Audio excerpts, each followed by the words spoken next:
I'm Norah Kolb and I'm a swimmer, and I originally wanted to make a product for swimmers to make their lives easier. So I talked to a group of my teammates and asked them what problems that they've had during swimming, and the comments that I received back were about kickboards.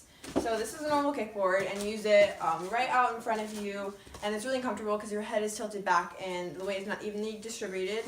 A kickboard is used to help swimmers focus on strengthening their legs and isolating leg movements, but the kickboard is really stiff and it's completely flat, so it doesn't give a lot of support to your body. And the weight is not evenly distributed, so in return it puts a lot of stress on your shoulders, and that results in pain. So to change this, I'm in a kickboard that has a different shape. It's raised in the middle that balances on the water and then slopes downward into two wings where your arms will be placed. So it's similar to like this. It evens out, so it's parallel to the top, and that's for your elbows so that it can balance.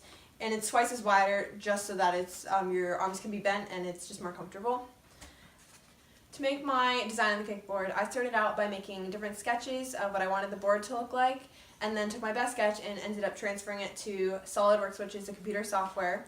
My dad helped me use it, and it was good software so that I can play around with the different measurements and play around with the look of it and the different shapes that I could use to solve a problem.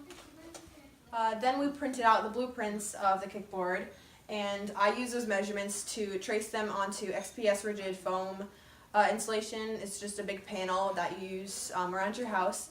And then we cut the foam on a table saw, and we could change the angle of the blade to get the different pieces to fit together. So a normal kickboard is made of one piece, where my kickboard is made of 7 pieces just to get the different angles and have it all fit together. To glue the 7 different pieces together, we tried different glues on scraps of foam board and let them sit overnight. And after 24 hours, we tried to snap all the different pieces of glue. And the strongest glue was Gorilla Glue because Gorilla Glue is an expanding glue, so it filled the seams that were not cut perfectly and the holes. Then we later used a blade to trim just the edges, and used a scroll saw to get the curved pieces of the board that the table saw could not cut. Then we sanded down the edges just to make it aerodynamic in the water. And then I brought it to swim practice and had my teammates test it out. And I got really positive feedback, and my teammates said that it really did reduce the pain in the shoulders, and it was much, much more comfortable. While testing it out myself, I found that it is twice as thick, so it's a lot more buoyant and pushes you up on the water, which is not necessarily good because you have to use extra strength to get yourself on the board and get in the right position. So to make another iteration of the board, we decided to make it half as thick, and so that's what we're working on right now. So, thanks for listening to my presentation, and I look forward to seeing you at Nationals.